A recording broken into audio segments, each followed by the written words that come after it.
What's going on, all you sports and gambling fans out there? Today, I'm going to be talking about some NFL. And I know, again, that it's really early in the season to start to speculate about anything, even though that the season hasn't started. But I'm sure that when it arrives, we can at least have an idea of what to expect. Now, let's start talking about the NFC East and how things are starting to look out. All right, first team we have is the Philadelphia Eagles at plus 2,500 to win the Super Bowl.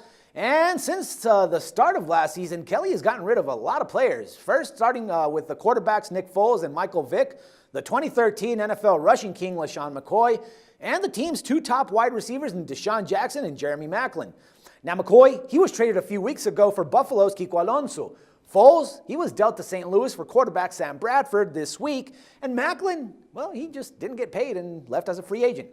It did seem that Kelly had replaced McCoy, or at least, found a nice person to fit in for him with the signing of free agent running back Ryan Matthews, formerly from the Chargers. But Thursday, everybody got the surprise that, really wasn't that much of a surprise. But he did pick up the 2014 NFL rushing king DeMarco Murray, which signed with the team and is going to be playing with his former University of Oklahoma roommate and teammate, Sam Bradford. Now, Kelly also bolstered his secondary by signing former Seahawks cornerback Byron Maxwell. Now, I doubt that Kelly is done with all this, but he still has to pick up a receiver or two, and he's probably going to draft one.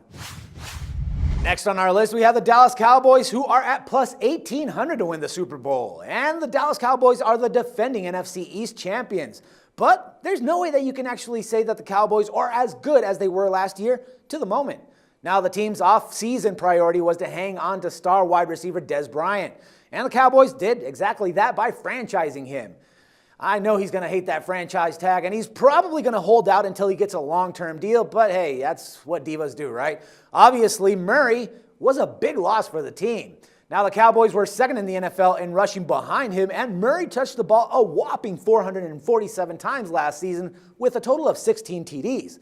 Now, how do you actually replace something like that? There's really no other free agent back out there left, aside from maybe Adrian Peterson, but he's no free agent yet. And there's really no secret that he does want to play with his Texas team, But are the Vikings going to let him go? Highly doubtful.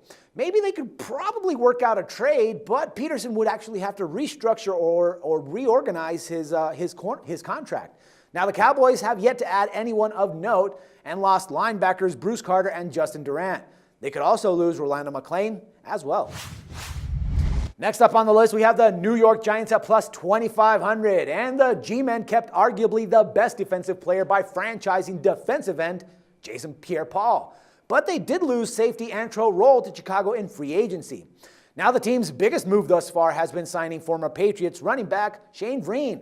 But running backs really didn't seem much of a problem in that position, as they had Rashad Jennings and Andre Williams already on the team. Though Vereen is mostly used as a receiver out of the backfield. He had 838 yards from scrimmage and 52 catches and 5 touchdowns in Vereen's 2014 season, which was the best of his career. But hey, he had Tom Brady throwing the ball to him. And last and certainly least, we have the Washington Redskins at plus 12,500 to win the Super Bowl. Remember back in the day when the owner of the Skins, Dan Snyder, used to win the free agency by wildly overspending on guys like Deion Sanders and Albert Haynesworth, $100 million on Albert Haynesworth, remember that? Maybe Snyder has learned his lesson because the Skins haven't done anything or have been really quiet thus far. Now, they did lose a solid backup running back in Roy Halud, Oakland, and also pass rusher linebacker Brian Orakpo. Now, their biggest addition so far has been the former Bears defensive tackle Stephen Paella. The real news that could come at the draft, as there are reports that the Redskins might take Marcus Mariota if he's still available at number 5. So much for the RG3 era anyways, right? And I'll be back with more NFL news and odds very soon. Till then, for SBR Picks, this is Dax Floyd.